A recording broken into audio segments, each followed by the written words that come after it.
Welcome back. As I was saying, prices are all over the place, but quality doesn't wilt. And for the past 25 years, Ramdev Agarwal, with his wealth creation studies, has helped investors pick up quality at a reasonable price. QGLP, his mantra for picking stocks. The author of all those 25 years of reports is with us, Ramdev Agarwal. Good morning and thank you very much indeed for joining us, Ramdev. We are meeting at a time of serious volatility. What's the first message to investors? Yes, good morning, Lata, and it's a pleasure to be, presenting 25th Wealth Creation Study today. And yes, it is happening right at the midst of kind of major volatility. But in fact, the real thing is that when you look at 25 years, all these things, they're not even a dot in the performance of the corporate world, or performance of the company, or the stock, or sales, profit, nothing.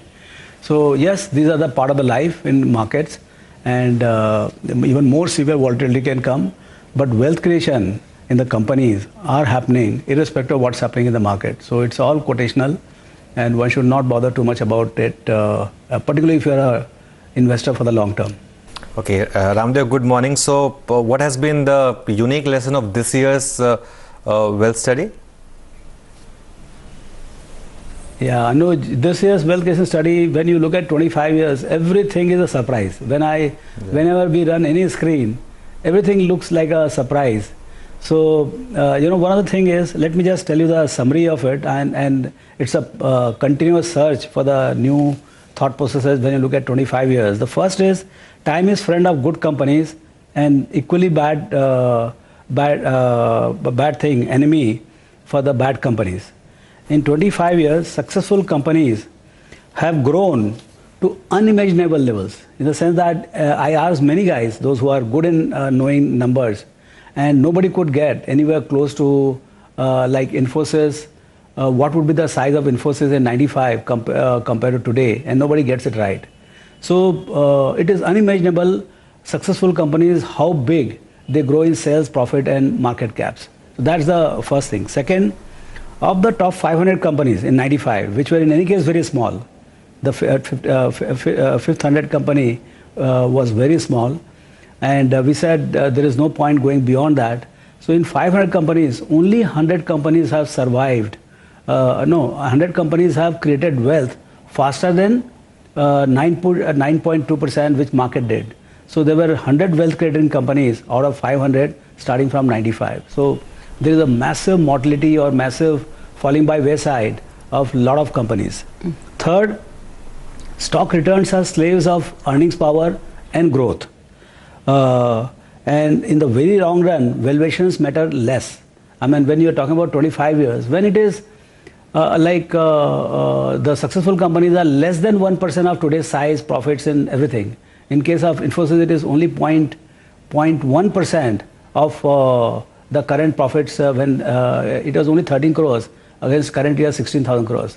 So basically, the valuations don't matter when so much of expansion in every aspect of the company is bound to happen in the long run. That doesn't mean that it doesn't matter in the shorter term. Fourth, the future always holds a lot more promise. Only of the current, only 50% of market cap is explained by the companies listed in 95. Other 50% is created by the companies which got listed post 95. It means that we don't have to worry about that not winning in the past, not having successfully the past companies. There are a whole lot of new companies year by year, day by day. They are getting listed, and even more exciting future is ahead for the wealth creation and stock picking. And equity investing is very complex. So we said, let's have a checklist of, we cannot have checklist for everybody, but let's have a checklist for QGLP process. If you want to pick up stocks in QGLP process, what should be the checklist? And that checklist means 25 questions with 25 frameworks as we think today. So this is the summary of the wealth creation study. The numbers are plenty of them, and we can discuss that. Okay. Ramdev, I mean, this is a great summary of a very complex report. But let me continue where you ended. You know, the 25 things that you would watch out for. What would be the key things in your checklist? Yeah. Yeah. So there are four buckets, or I could say 5 buckets of questions. First is quality of business. I mean, that is the first most important thing. And within the quality of business, what is important is whether you understand the business. That's the 95% of analysis. So we have to ask all the questions related to till you keep asking questions till you understand the business. You know, what is the evolution of the company, what they do, how they make money, where is the corporate office, where is the plant, I mean, and what is the value chain. So, you know, a whole lot of questions are there about understanding the business. And once you understand the business, then you can say it is a good business or bad business. So that's the very, very core of the QGLP process. First is that. Then second is the quality of management. There you keep asking about competence, passion, growth mindset, and then above all, the integrity of the management. Is there a moment of integrity? How does the management behave, more particularly in tough time or when they are cornered? So understanding the competency and integrity of the management is extremely important. That's the second bucket questions. Third is growth. I mean, you make money for not only because the quality of the company or high return on equity is there, but also because the company has been able to redeploy part of the profits made year after year in expanding the company's size and return even higher on the reinvested funds. So how is the growth, what has been the growth trajectory, and how successfully company has been able to grow external opportunity as well as the internal capability to grow. I mean, many times you see the opportunity is there, but the growth is not there. Like, and many times there is very limited external opportunity, but internally you create such a strong organization. One company which stands out here is like Shree Cement. Shree Cement, I mean, cement industry is there, very consistently there, but it has not been a spectacular industry of growing 15, 20, 25%. But Shree Cement of all has grown multiple X. I think Shree Cement has grown by 240 times in last 25 years, despite the industry has not done so well. So, so we have looked at the quality of business, quality of management, and growth, and then we look at the pricing part of it. I mean, how exactly? Then you have to have all the questions related to whether you have done your numbers, whether you have done your spreadsheet, and then you look at the QGL, whether quality, growth, longevity is there through the numbers, and whether the numbers match up to the valuation. Then you bring your valuation framework and see the value. And then finally, you determine whether there is a margin of safety between the price and the value. So all the questions are laid out in this. This is how we practice QGLP. It is there in that. Sure. And it's an ever-evolving kind of a list of 25 questions. Absolutely. Ramdev, good morning. So, you know, since we're talking about consistent wealth creators, one of the most consistent wealth creator in the last 25 years has been Kotak Mahindra Bank, right? And it had all the right ingredients. I mean, a young, dynamic promoter, this huge value migration to private banks. India was pretty unbanked at the time as well. Now, at this point in time, do you see a similar opportunity? Any company or promoter or sector that is showing you similar shades like Kotak Mahindra Bank did about 25 years ago? Yes, I mean, that's a matter of, you know, kind of building up on the frameworks we have come across. And I mean, and actually to think about ideas for 25 years is very tough. But actually, a lot of these successful companies, particularly the consistent ones, the ones like Kotaks of the world, which are the most consistent wealth creating companies, they have a much better chance. I mean, they have far better probability of continuing to create wealth.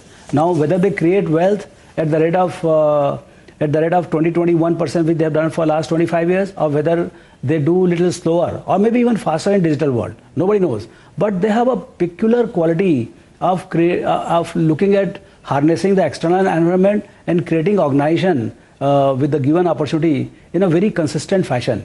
So that consistency in the company's conduct over a period of time has been rewarded by the market.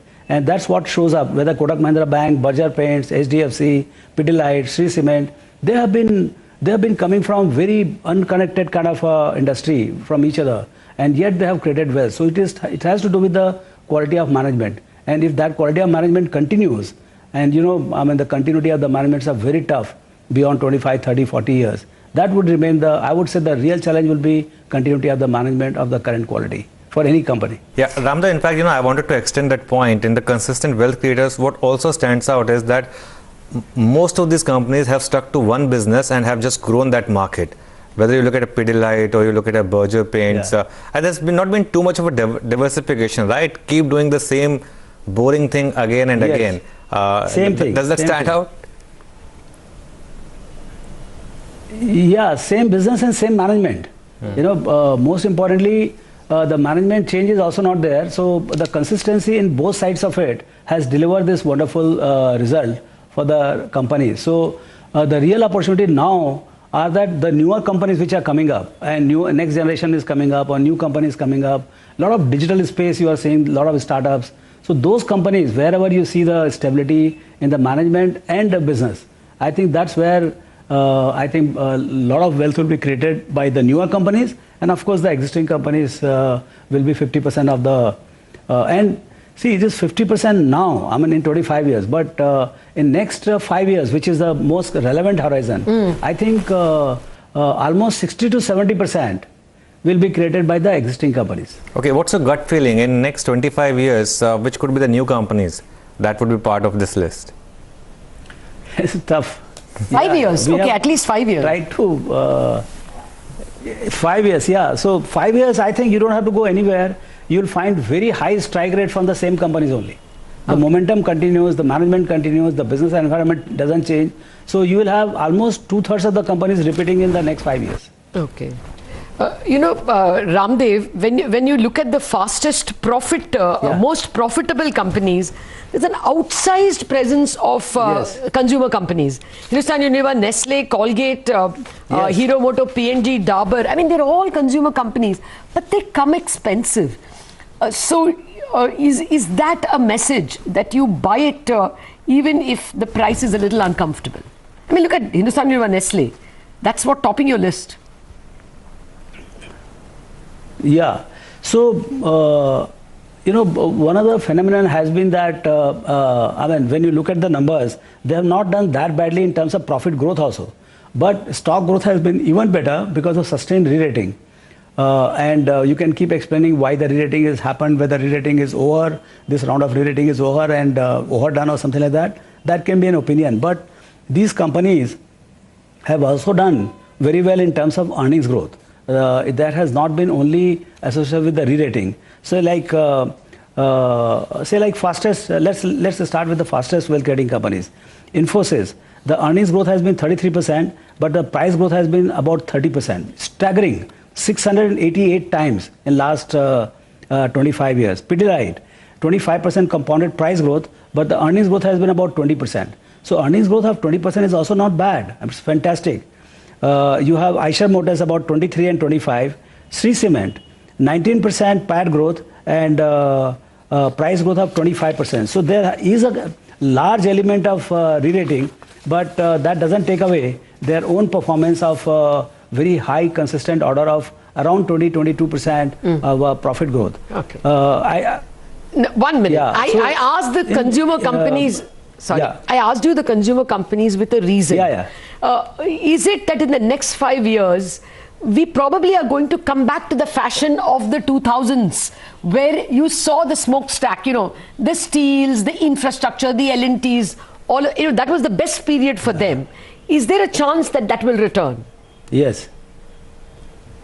Yes, there is always a chance, and whatever has happened in 2000, it was technology companies. In 2008, it was commodity and cyclicals.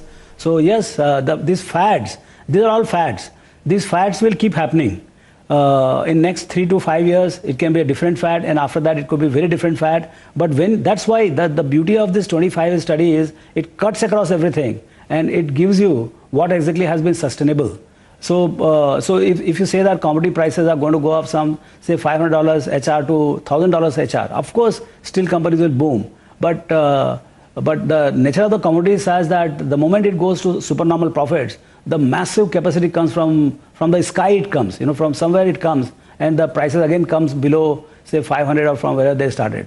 So this has been the tendency, and that's the history of any business. If there is no entry barrier, there is no sustainability of the profits. So these companies, these businesses, like whether it is Nestle, Lever, they have shown year after year, decades after decades, they have been able to hold the competition and serve the customers. So, yes, there is a conflict between the short term of say 5 years forget and the about long stocks term and of 20, sectors. 25 years. If you had to bank on one dynamic promoter for the next, say, 10 to 15 years, who would your best bet be? Yeah. No, I don't have to look at anything. Look at the most consistent list, and it is very clearly visible. Kotak Mahindra, Berger Paints, HDFC, Pidilite, see, the data is speaking for itself.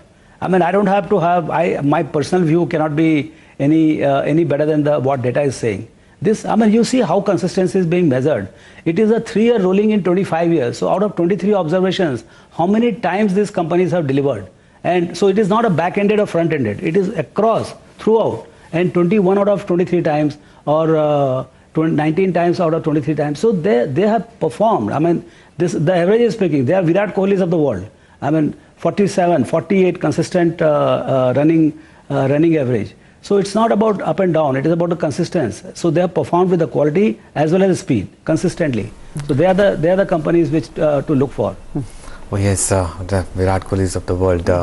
If only we had recent memory is a little unfortunate. Yes, but that's because the standards have been so high that you tend to look at the 36 is difficult by any standard. Yeah. I know. But anyway, Ramdev, just one last word, and just moving a bit away from this wealth creation study. Since we have you with us, what have you made of the recent volatility in the market? It's been one way upswing. I don't know, not the healthy rally by any stretch of imagination, perhaps a lot of people would say. But you think it's time to have some caution now? No, I mean, see, Anuj, what we have seen this rally is from that artificial whatever 7,500 or whatever we saw thanks to COVID. So it just came back to that 12,000, 12,500 and went little ahead. But basically, if you look at it on year-on-year basis, it's not that much of a gain in the sense that it's just about 10-12%. So I don't think anything great has happened. But yes, market can stay here or whatever. I mean, you know it better. I'm not good at, but I think very exciting times are ahead. Interest rates are very low. Globally, interest rates are very low. Foreigners are interested in buying a lot more in India. Indian liquidity itself is very good. And what I hear in the newspapers and all, that historical budget is being presented, government wants growth all around. So they want to build upon initial initiative which is there in the growth momentum. I think these are all good vibes. I keep reading the papers and nothing is telling me that growth is going to be obstructed by any moves from the Delhi. So I would think that interesting time is ahead in next 12 months. All right, Ramdev, I assume that when you say you keep reading the papers, you are also watching TV. I guess you're using it as a short form. Thank you very much for joining us with the key highlights of your 25th Wealth Creation Study. And here's wishing you all the very best for the next 25. I know you're going to educate a lot more investors. Thank you very much for joining us. Thank you. Okay, well, we have to take a break and we're going to bring you one of those gems